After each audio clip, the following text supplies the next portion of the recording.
Well, howdy doody, kids and others.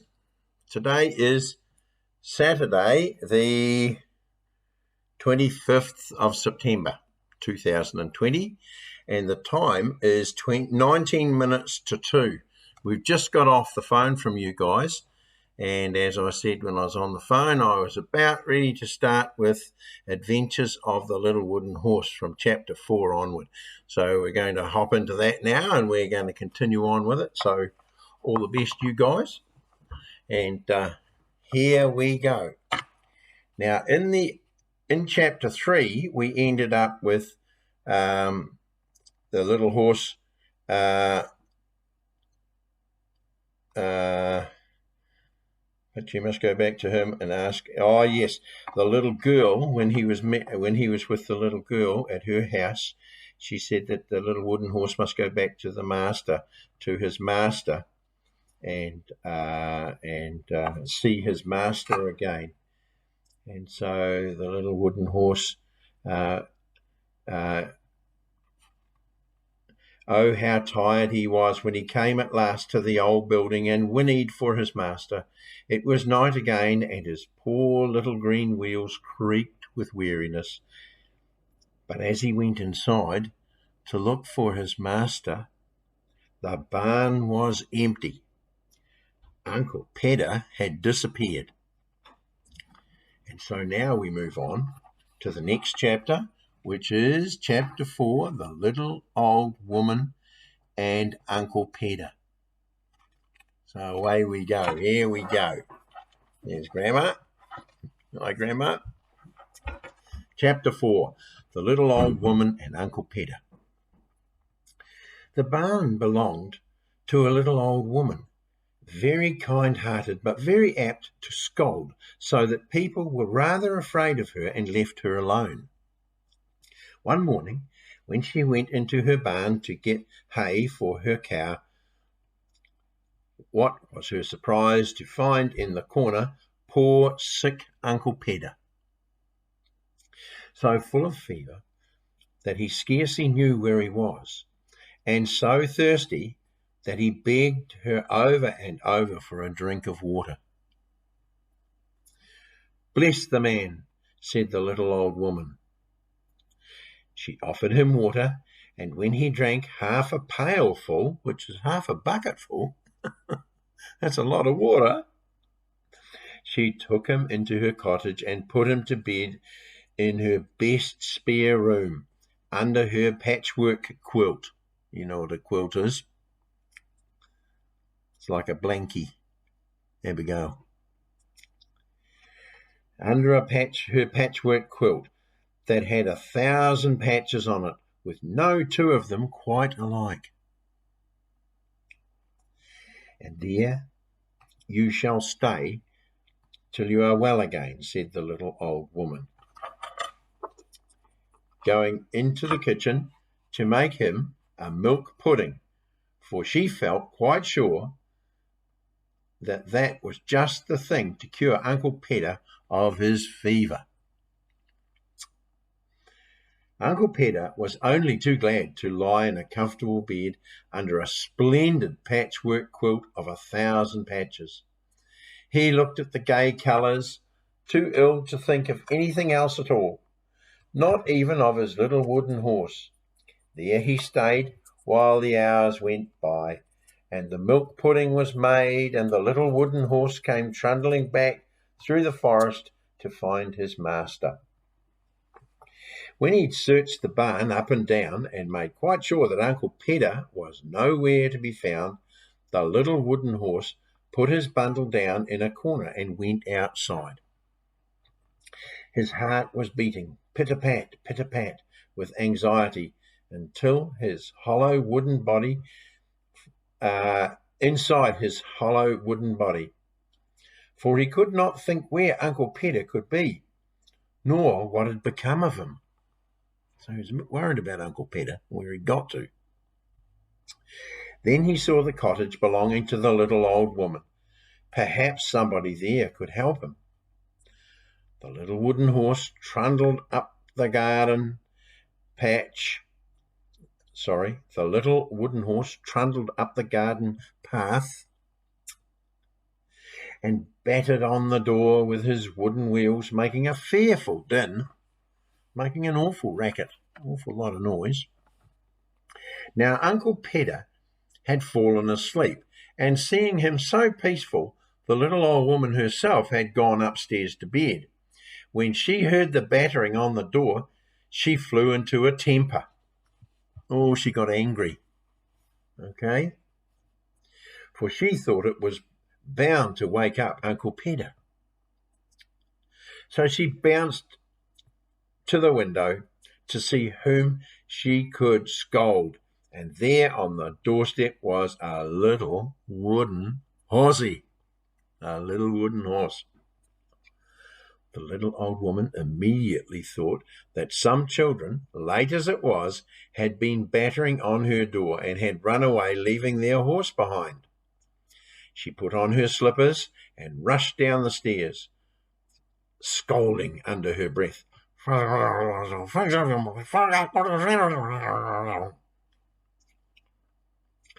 before the little wooden horse could say a word, she picked him up and flung him far away into the forest. Look at her. She's thrown the little horse far away into the forest. Oh, that doesn't look too good, does it? Bang went the door. Bumpety, bumpety, bump went the little wooden horse, rolling over and over where he landed until the stars turned 1,000 somersaults about his head, around his head. He saw stars. That's an old saying. When someone bumped their head, sometimes they see stars.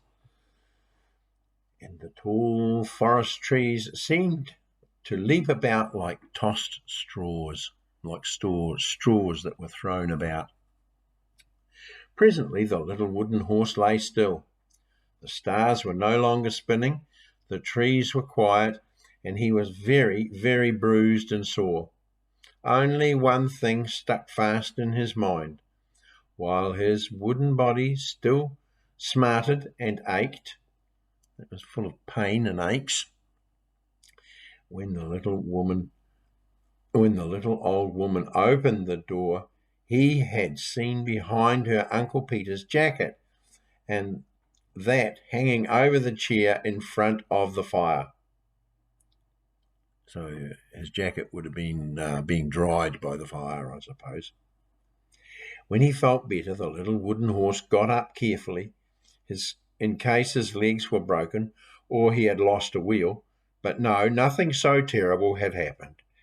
After all, he limped slowly back toward the cottage door, for he meant to explain who he was to the little old woman and ask her to take him to Uncle Pedder. When she heard the battering on the door for the second time, the little old woman flew downstairs in a terrible rage. She was even angrier than before. She was rather deaf, and in any case she was far too angry to listen to what the little wooden horse had to say. This time she flung him with all her might into the ditch that ran around her garden, and then she locked and bolted the door and went back to bed. So she'd gone back to bed, angry. Humph! She would have been angry. The little wooden horse saw that it was of no use to batter on the door.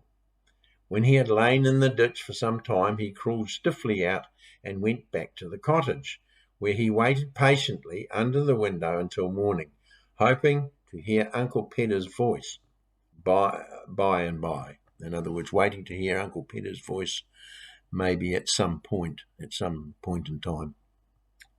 Sure enough, before very long, the little old woman got up and went to see Uncle Pedder. "How are you this morning, Uncle Pedder?" "Better, I think, and thank you. Well, yes, I think I may say I am a little better." So that's pretty good. That sounds good. "Is there anything you would like, Uncle Pedder?" "Well, yes, and thank you. I think I would like a drink of your beautiful cow's milk." "Well, then you shall have it," said the little old woman, going into the kitchen to fetch a bowl. So he could drink it out of a bowl. The little wooden horse did not at once call out to Uncle Peter, for he was afraid the little old woman would be angry if he made any noise. Instead, he waited patiently under the window till she should open the door. By and by, the little old woman came out to rinse her bowl and saw him directly. She looked straight at him. "What?" she screamed. "Are you there again? This time I'll chop you up for firewood." So she's a pretty angry little old woman, I would say, and that would be fairly mild for me to say that. But the axe was in the barn, and she had a bowl in one hand. So therefore the little wooden horse could say, before the little wooden horse could say a word, she seized him by the leg and sent him twisting, spinning, and turning high over the roof. She's got a pretty good throwing armour on her, I think, this little old woman, for all that. She should have been a baseball player, I think. He flew past the swallows sitting in the eaves, past the pigeons perched on the thatch, past the starlings nesting in the chimney. "Look," they all twittered to one another. "Look at the flying horse." Look at the flying horse. Okay. The little wooden horse landed bump in the cabbage bed. Now he was bruised all over. "This is too much," said the little wooden horse as he lay among the cabbages. But by and by, as he felt better, he decided that it was better to be flung over the roof and dropped into a cabbage bed and bruised a little than chopped up for firewood by an angry little old woman. He lay there wondering what to do for a long, long while. As you would. How's he actually going to make contact with Uncle Peter? Presently, the little old woman came out of the cottage with a milk pail in her arm. That's a bucket, so that she can go and milk the cow, I think. Because this lady wasn't getting milk delivered to her, or she wasn't going to the shop to buy milk. She would have been heading, I think, to a cow to milk the cow. She was going to milk her cow. Yes, here we go. The little wooden horse saw her trot along the path to the shed at the back of the barn. "Oh, if only my master would come to the door," said the little wooden horse. "Once I've found him, all will be well. It's a funny world. Here I am, a quiet little horse who only wants to serve his master and stay by his side, flung into the forest, tossed into a ditch, hurled over the roof. Who knows what will happen to me next?" Suddenly, he had an idea. Perhaps the cottage door was open. If it was, he could run in and see Uncle Peter while the little old woman was milking her cow. He scrambled out of the cabbage patch, with the earth still sticking to his 4 wooden wheels, and began to go creak, creak, creak around the cottage toward the front door. But when he was nearly there, he heard a shout behind him. The little old woman had finished milking her cow and was chasing him, waving her pail of milk in one hand and the milking stool in the other. Because the lady would sit on a milking stool, to sit and to squirt the milk out of the cow's udder into the milking pail. And if we look at the picture of her running there, you'll see she's carrying the pail in one hand with milk coming out of it, and the stool in the other. And there she is running probably toward the little wooden horse. The little wooden horse began to run as fast as his wheels would turn, for the cottage door was standing ajar, and if he could only get to Uncle Peter before the little old woman caught caught him, he felt sure his master would explain everything and all would be well. Creak, creak, creak. His 4 wooden wheels were stiff with earth, but they turned like lightning as the little wooden horse galloped toward the cottage door. Crash! The little old woman had dropped her milking stool so that she could run faster. She was coming up the garden path, her face red with anger and haste. Red with anger and haste. Haste is like she was in such a hurry. She was being hasty or she was running fast. So she was coming up the garden path, her face red with anger and haste. Crash! The milk pail went too. The milk streamed across the grass, tickling the toes of the daisies and the marigolds. Those are flowers, who didn't really like milk at all. And then just as she was slipping in through the door into the cottage, or as he was slipping in through the door into the cottage, the little wooden horse felt himself seized from behind, while an angry voice cried, "Well, I shall cut you up this time and put you in my copper." That's a place where you wash clothes. And so she was going to cut him up to matchwood and throw him in the copper so she could burn him and use him for firewood. As the little old woman picked him up by one leg and carried him away to the barn. So it looks pretty bad for the little wooden horse. I think we'll read another chapter to you today, eh? So this is Chapter 5, The Little Wooden Horse Seeks His Fortune. The little wooden horse seeks his fortune. He's going to go on a journey and seek out all the different things that may happen to him on his way to seek his fortune. That's what Grandad did when he went to Switzerland. He went out into the world to seek his fortune. And in a way, George, when you go to school next year, you'll be going out into the big, wider world to primary school to seek your fortune too. So we're always doing that. We're always moving from being a big fish in a small pond to being a small fish in a big pond. And at the moment, you're a big fish in a small pond because you're getting too old now to stay at daycare anymore. So you're that big fish in a small pond at the moment. But next year, you're going to become again a small fish in a big pond as you go from daycare to primary school. And we all do this, and you'll continue to do this and make these moves throughout your life. And so will you, Abigail Hoskins. And you'll both live, laugh, and love your way through life, going from small ponds to big ponds. But it's a wonderful journey. It's a lovely journey.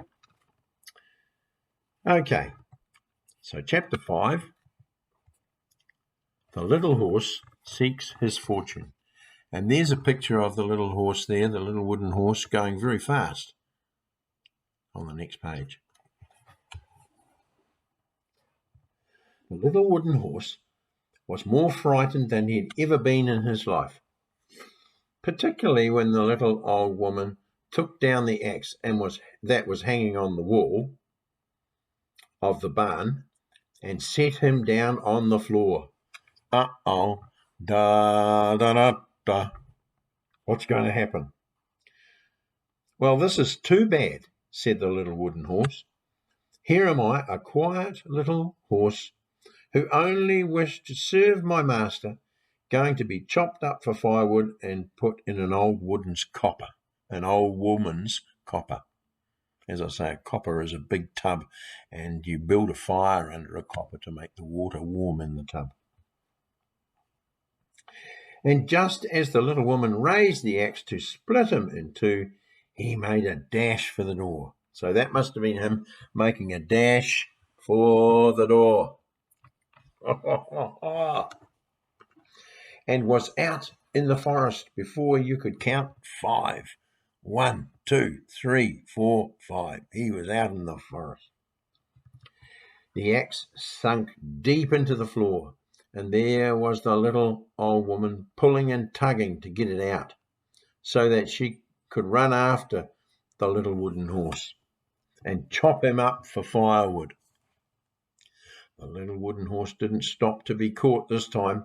He saw that the cottage door was fast now. Now that means it was closed. It was fast, made fast.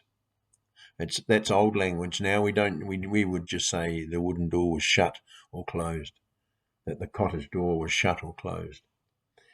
He saw that the wooden cottage door was fast now, so he hurried away to hide among the trees where the little old woman could not find him. Well, well, panted the little wooden horse. Now whatever on earth am I to do? Here am I, a quiet little horse, torn away from my master and sent out into the whole wide world alone. Oh, things don't look too good. But we'll keep reading and see what happens, eh? He sat down under a tree to think, for his 4 little wooden legs were trembling so violently that all his wheels rattled. Clinkle, clinkle, clinkle, clinkle. He knew he could not go back to the cottage, for his life was not safe there, and who knew how long he would have to wait until Uncle Peter was well again. And what shall we do then? Said the little wooden horse to himself. No food, no money. Once we have spent the money we get for the wooden horse, my master will make for the little girl. And let me read that again. No food, no money. Once we have spent the money we get for the wooden horse, my master will make for the little girl. So yeah, they only had money out of that one thing, and then they would be back to zero, no more money. He wondered if he should go back to the little girl himself, but no, it was a new horse that she had asked for, and the spotted rocking horse would grind him to powder. I must go and seek my fortune, said the little wooden horse. He thought how splendid it would be to come back to Uncle Peter full of coins.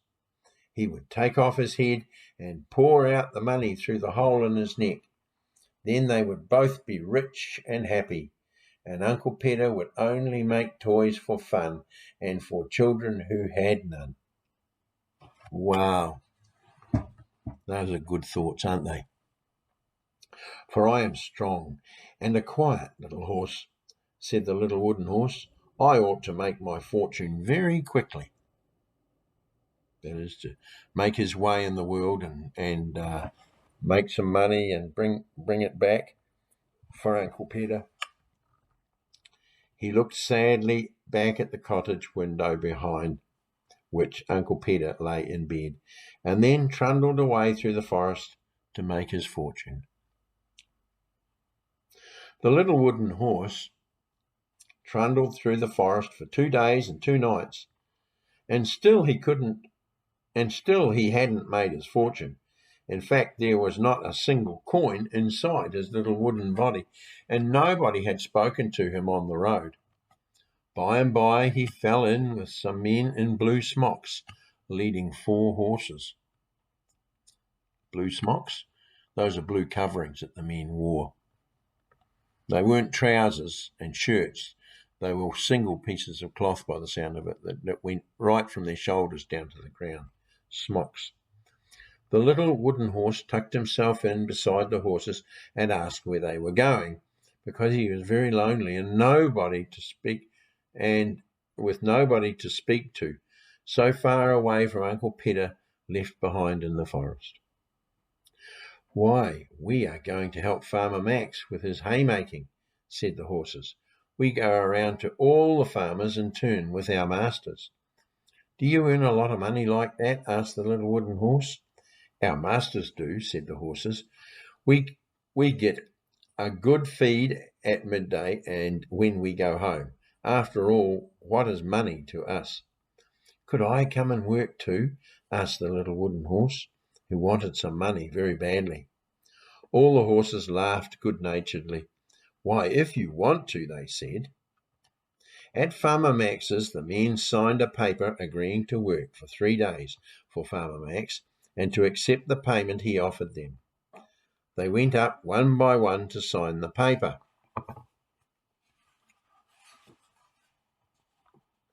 The little wooden horse followed them. All the men roared with laughter when they saw the little wooden horse following them to sign the paper. Farmer Max laughed loudest of them all. "Well, what do you want, my little wooden horse?" he asked, laughing through his great black beard. You know what a beard is, don't you? It's all hair growing on the face and down over the chin. "I want to work for 3 days for money like the others," said the little wooden horse. "I am strong and a quiet little horse. I can work very well." At that, Farmer Max laughed louder than ever, but he sent the little wooden horse into the fields with the horses and the other men, and the haymaking began. The men soon stopped laughing when they saw how hard the little wooden horse could work, how he harnessed himself to the heaviest carts and helped the horses pull the biggest loads. Wherever the work was heaviest, there he was, pulling, loading, straining, doing his best, making the other horses look lazy beside him. Man, he must have been a little worker, that little fella. All the while, Farmer Max strode to and fro, shouting through his great black beard. Not laughing now, but ordering the men on harshly, cracking his whip at the horses, telling everyone to work harder and do better. But most of all, he shouted at the little wooden horse, who was working harder than anyone there. Wow! Think about that. At the end of the day, the men led their horses home, but Farmer Max took the little wooden horse into one of his own stables and locked him in for the night. The little wooden horse was so tired, he fell asleep directly. He fell straight asleep. He was so tired, dreaming of Uncle Peter and all the money he was going to get when the haymaking was over. The next morning, he was early into the fields. The other horses welcomed the little wooden horse, who helped them so bravely at the heaviest loads. "Why doesn't Farmer Max use his own horses for the haymaking?" asked the little wooden horse at dinner time. "They are all so thin and poorly fed, they aren't strong enough," the other horses told him. "It is cheaper for him to use us. Our masters don't like coming here, but it is only for 3 days, and the money is quite good." So they get quite a reasonable amount of money for doing what they do. At the end of the 3rd day, when the men lined up to get their money, they patted and praised the little wooden horse who was with them, waiting for his money too. When he had paid the men, Farmer Max burst out laughing again. "What does a little wooden horse want with money?" he said, and was going to put away his purse when the men stopped him. "You must pay the little wooden horse," they said angrily. "We don't know where he came from, but he worked better than any of our horses, and he must have his money too." That was good of them to stand up for the little wooden horse, wasn't it? At that, the farmer's eyes grew crafty. Uh-oh, this does not sound good, because when a person's eyes grow crafty, that means that the eyes have secret thoughts, and they're thinking of ways to the farmer will be thinking of ways that he can take the money away from the little wooden horse. He's growing crafty. Crafty is not good. Okay? Open, straight eyes that don't lie and don't deceive. Those are the eyes we want to have. And I tell you, George and Abby, you both have good eyes. They're open, straight eyes, and they'll do you well in life. At that, the farmer's eyes grew crafty.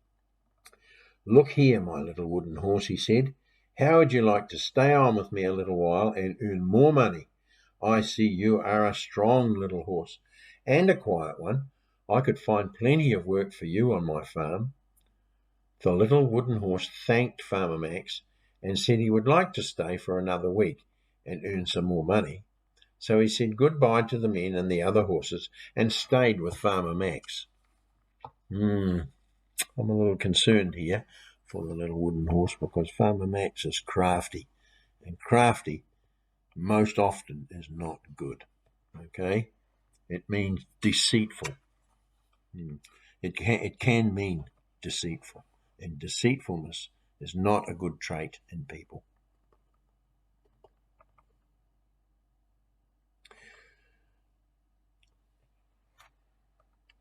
For a whole week, the little wooden horse worked as he had never worked before. Farmer Max kept him busy from morning till night, pulling such heavy loads that sometimes he was afraid his little wheels would come off. He went to bed so tired he could hardly dream, but he thought quite a lot about Uncle Peter and the wonderful surprise he was going to give him when the coins rolled out of his neck into Uncle Peter's lap. At the end of the week, he asked Uncle Max for his money, but Farmer Max said, "Well now, my little wooden horse, how would you like to stay still another week since you work so well and earn still some more money?" The little wooden horse thought he would like to earn some more money, but the work was very hard and the days were long. Still, he agreed to stay another week with Farmer Max, who worked him harder than ever all day long and locked him into a tumble-down stable at night.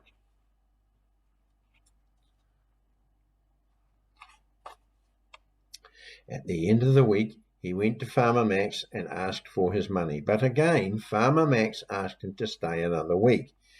And so it went on until the little wooden horse had worked 6 weeks for Farmer Max, but had never had a penny in payment, which troubled him very much, as he wanted to get a lot of money for Uncle Peter. At last he went to the farmer and said he didn't want to work any longer, but would like to have his money and go away. Farmer Max roared with laughter so long and so loudly that the little wooden horse grew angry, and although he was quite a little horse, he stamped down on the floor with his 4 little green wheels, now caked and muddy from the farm, and asked for his money at once. I'm very afraid for the little wooden horse here, guys. Very concerned. Farmer Max then told the little wooden horse that he had never intended to give him 1 penny. But he wasn't going to lose him. Oh no, he was far too good a worker. So he took him by the head and locked him up again in the tumble-down stable, where tears of anger ran down the nose of the little wooden horse as he thought of Uncle Peter and the money that would never be his.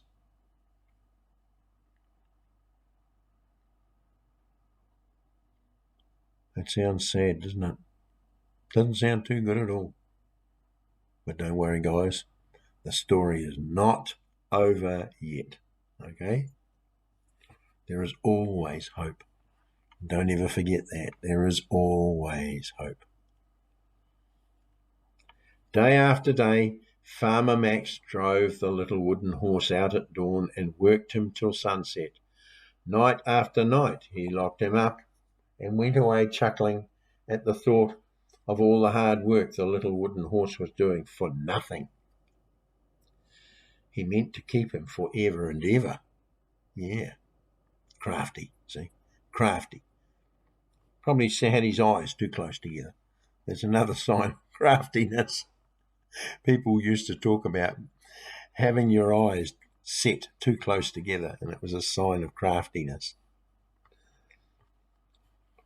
I don't know whether that's the case, but that's what people used to say, okay? But although he was so tired by the end of the day that he could scarcely trundle home, the little wooden horse spent half his night making a hole in the back of his stable, for even if he could not get his money, he meant to escape. Every night he scrabbled and burrowed till the hole grew so large that he had to cover it with straw by day, and at last it was just big enough for a little wooden horse to squeeze through. He waited one more day, for he wanted to have a whole night to escape in and go a long way from Farmer Max before anyone found out that he had escaped or disappeared. All day long he worked his very hardest. "Tonight I shall be free," said the little wooden horse to himself over and over again. When they came to take him home, he was so excited he could not wait to have the cart unharnessed, but set off down the hill to the farm with it clattering behind him.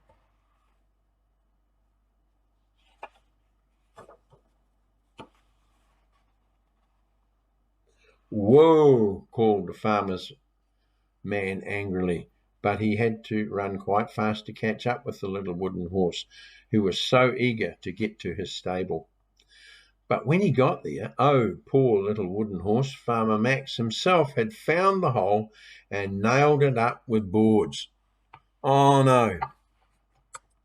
So all the work the little wooden horse had done to make a hole in the barn was all made to be nothing because Farmer Max had found the hole. Farmer Max himself had found the hole and nailed it up with boards. Righto. Well, I think that's enough for the day. And we're on to chapter 6, which I will read to you another time. Chapter 6 is The Escape from Farmer Max. The Escape from Farmer Max. Well, we'll read that at another time.